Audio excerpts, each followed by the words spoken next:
여러분 안녕하십니까. 분예농장 손바닥 정원의 오실입니다.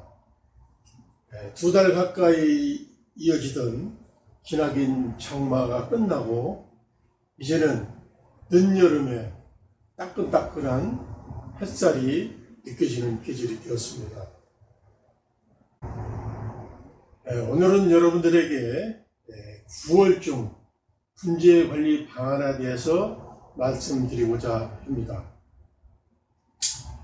9월은 여름에서 가을을 접어드는 환절기, 차츰차츰 기온이 낮아지고 또 일조 시간도 점차 짧아지고 있습니다. 그런가 하면은 태풍도 또 9월에 많이 오는 때가 되겠습니다. 빠를 때는 물론 8월에도 오기는 합니다만은 집중적으로 9월달에 우리나라에는 태풍이 오고 있습니다. 이 태풍으로 인해서 여러 가지 피해를 입을 수 있습니다. 예를 든다면은 비닐하우스가 찢어지거나 벗겨지거나 또 날아가거나 하는 그런 사태도 발생할 수도 있고, 또 때로는 화분에 심어져 있는 나무가 쓰러지거나 뽑혀지거나 하는 사례도 발생할 수 있습니다. 그런 거에 대비해서 단단히 묶어놓는 것도 9월에 해줘야 될 일이 아닌가 생각합니다.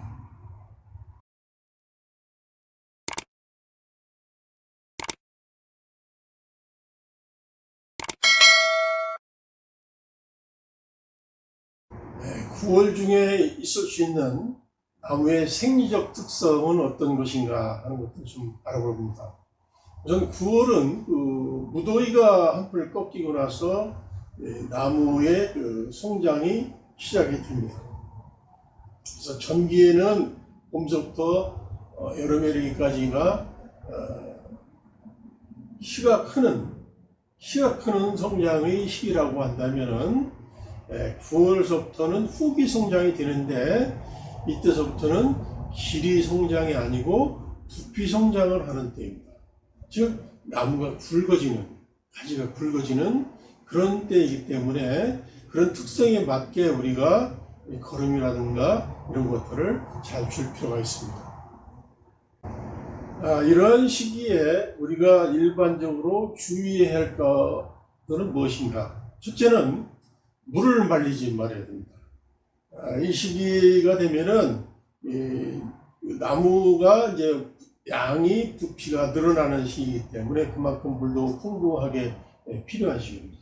이 시기를 잘못해서 물을 말리게 되면은 다시 회복할 수 있는 것이 대단히 어려운 단계에 있기 때문에 물을 말리지 않아야 된다는 것이 첫 번째 주의할 점이고요. 두 번째 주의할 점은 거름을 주는데 봄서부터 장마철 직전까지 거름을 줬고 장마철에 이제 다시 그걸 걷어냈던 것이 있다고 한다면은 가을이 되면서 거름을 다시 주기 시작을 해야 됩니다. 이 시기에는 나무의 부피가 성장하는 시기이기 때문에 그에 맞는 거름을 주는 필요가 있습니다. 그래서 봄에는 질소 성분이 많이 있는 것을 준다고 한다면은 가을에는 인산과 칼 성분이 많이 있는 거름을 주는 것이 바람직합니다. 그렇게 해서 튼튼하게 했을 때 또 다음에 내년도에 충분히 성장하기 위해서는 겨울에 동화가 만들어져야 되는데 그 동화도 충실하게 만들어지는 것입니다. 그 다음에 세 번째 주의해야 할 점이라고 한다면은 병충해입니다. 봄서부터 여름, 특히 장마철에 끝나고 나면은 곧바로 병충해 방지를 하는 것이 좋습니다. 그래서 살균제라든가 살충제를 같이 해서 한 2회 정도 이렇게 뿌려줘서 하는데, 특히 이때에 각종 벌레라든가 것들이 상당히 많아서 잎을 갉아먹는 사례가 많이 있습니다. 그래서 잎이 갉아먹으면 그만큼 광합성 작용을 하지 못하기 때문에 거기에 있는 열매라든가 이런 것도 충실해지지 않고 가을이 끝나면서 물이 이렇게 내려가도 뿌리에 저장을 해야 되는데 그러면은 양분을 만들지 못하기 때문에 어려움을 겪을 수가 있습니다. 네, 9월에 나무를 관리하기 일반적으로 우리가 몇 가지를 제시할 수가 있습니다. 좀 전에 주의사항에서도 말씀드린 바와 같이 첫 번째는 물을 주는 것인데, 물을 줄 때 아주 특히 태풍이 온다든가 했을 때는 비가 또 며칠간 오는 경우도 있을 수 있습니다. 그래서 날씨 상황에 따라서 물을 줘야 되는데, 특히 비 왔다가 갑자기 해가 뜬다든가 이런 경우에 잘못하면은 말릴 수가 있기 때문에 세심하게 나무를 살펴보시고 하는 것이 필요합니다. 그래서 물을 준다라고 하는 것은 단순히 화분에 있는 나무에게 물을 주는 것뿐만 아니고, 물을 주면서 나무의 상태를 체크하고 점검해야 되는 그런 의미가 있기 때문에 늘 언제든지 손수 직접 한 번 정도는 물을 주는 것도 꼭 필요할 것 같습니다. 다음에는 거름주기를 통한 비배 관리 요령이 되겠습니다. 좀 전에 말씀드린 바와 같이 봄에는 키가 크는 성장에 초점 맞춘 거름을 주는 것이 바람직하고, 가을에는 부피가 늘어나게끔 하는 역할을 하는 그런 거름을 주고, 그렇게 충실하게 줬을 때 겨울에 동화가 잘 만들어지고, 겨울 동화가 봄에 새로운 새싹을 힘차게 뻗어 줄 수 있다라는 말씀을 드린 바가 있습니다. 그래서 9월부터 8월 말이나 9월 초 정도부터는 여러분들이 거름을 줍니다.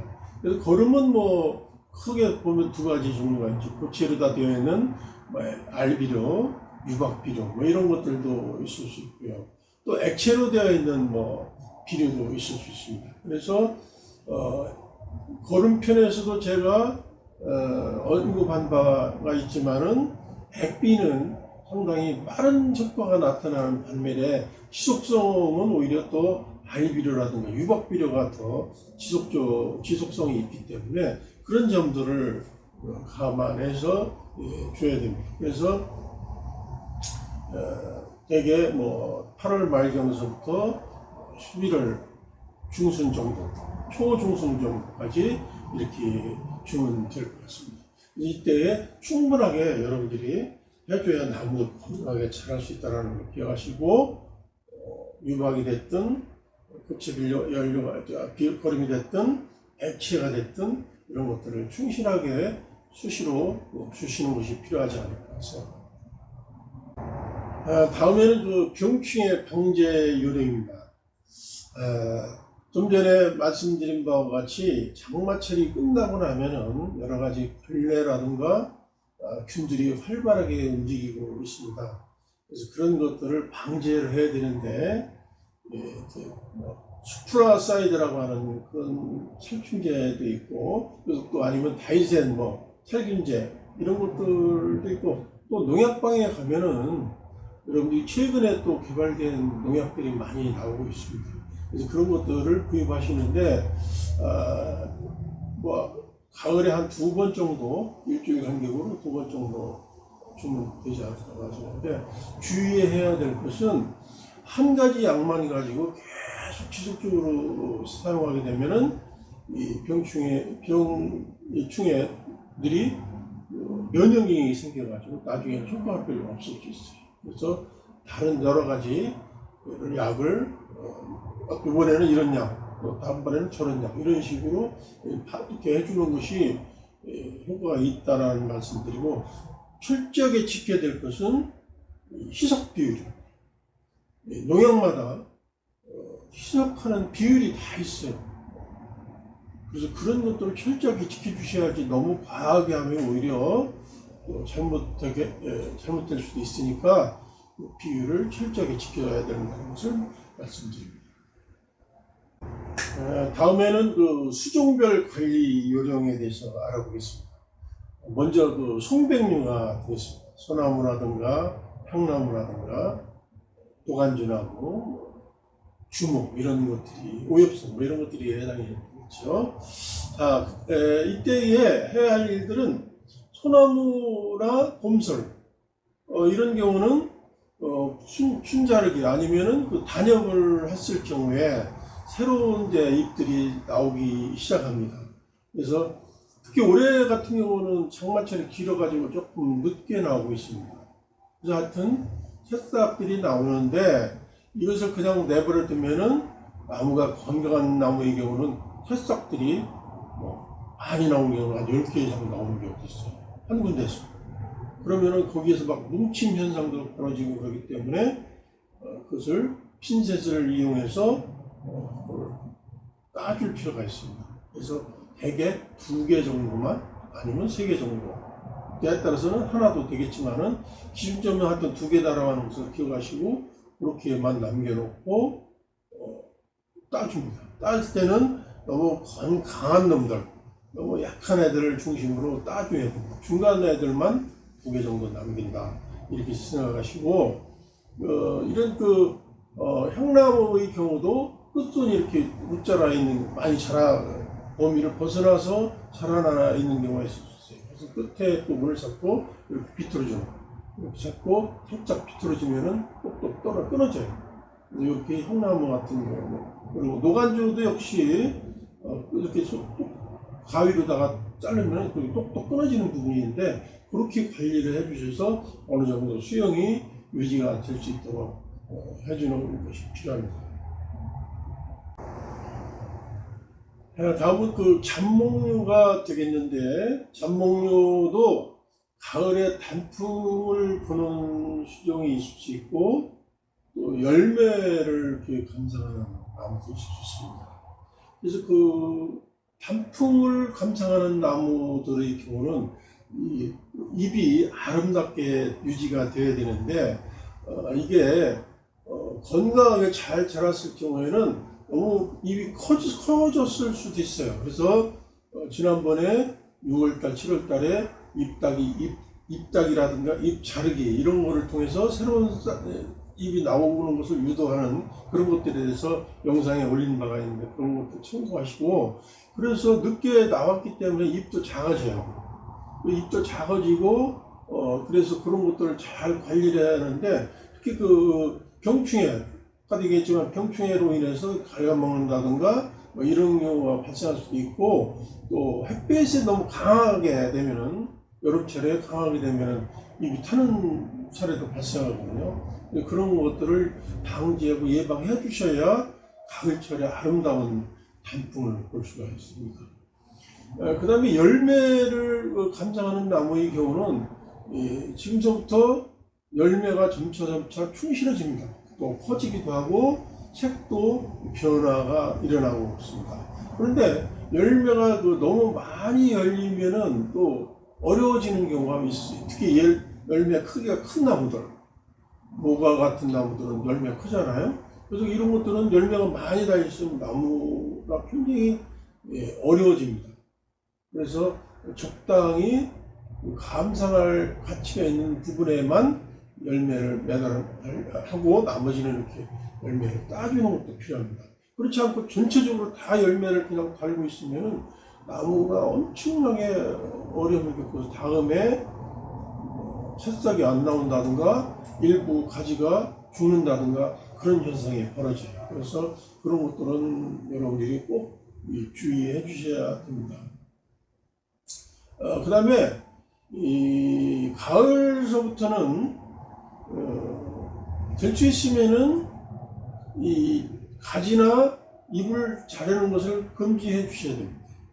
왜 그런가 하면은 가을에 또 성장이 되다가 이제는 잎이 단풍이 들면서 서서히 모든 양분을 뿌리 쪽으로 다 내려가게끔 하는 때이기 때문에 가을이, 그만큼 이 가지를 자른다든가 잎을 자른다든가 하면은 그만큼 생산할 수 있는, 즉 광합성 작용을 할 수 있는 양이 줄어들겠죠. 그렇게 돼서 그 양이 줄어든 것이 뿌리 쪽으로 많이 못 내려가기 때문에 나무의 건강에도 좋지 않습니다. 그래서 될 수 있으면은 특별한 경우가 아니면, 물론 아주 보기 싫은 경우에 어쩔 수 없이 전시회를 한다든가 이런 경우에 어쩔 수 없이 자르기도 하거나 일부 부분적으로 이렇게 자르기도 하지만은 전체적으로 나무를 어떻게 자른다든가 가지 잎을 뭐 싹 딴다든가 이렇게 하는 것은 굉장히 위험할 수 있기 때문에 여러분들이 삼가해 줄 것을 말씀드립니다. 역시 그 꽃을 감상하는 나무, 즉 내년 봄에 꽃이 잘 피게끔 하기 위해서는 여름철에 생식 성장기라고 그랬어요. 그래서 여름철에 꽃눈이 만들어지는 겁니다. 그 꽃눈이 충실하게 만들어진 것이 겨울 지나고 봄에 나오면서 꽃이 피는 거예요. 그런데 여름에 그 꽃눈이 형성되어 있는데 아까도 그 열매를 보는 나무에서도 말씀드렸지만은 이 자르게 되면은 내년에 꽃이 안 와요. 그래서 꽃을 감상하기 어렵습니다. 그래서 될 수 있으면 자르지 않고 그대로 그냥 좀 보기 싫다 하더라도 그냥 이렇게 자르지 않도록 해야 됩니다. 그래야 꽃눈이 달리고 꽃눈이 내년도에 우리에게 아름다운 꽃을 선사하기 때문에 하여튼 가을 여름서부터 가을 겨울까지는 겨울 들어가기 전까지는 가지라든가 잎을 자른다든가 하는 일은 삼가해 주셔야 됩니다. 그래야 여러분들이 내년에 아름다운 꽃을 감상할 수 있다는 말씀을 드립니다. 네, 이렇게 해서 9월달 분재관리 방안에 대해서 여러분들에게 말씀드렸습니다.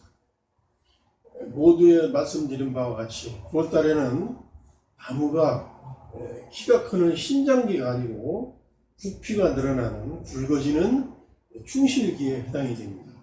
이때에 충분한 물과 거름은 필요한 것은 당연하고요. 그에 맞는 거름도 또 사용할 필요가 있을 것입니다. 그렇게 잘 관리를 했을 때 이 나무들이 겨울도 잘 견뎌내고 튼튼하게 자라고 내년 봄부터 다시 여러분들에게 새로운 꽃과 새싹을 선사해 줄 것으로 기대가 됩니다. 지금까지 시청해 주신 여러분 대단히 감사합니다. 향후 좀 더 나은 영상을 제작해서 여러분들을 찾아뵙도록 하겠습니다.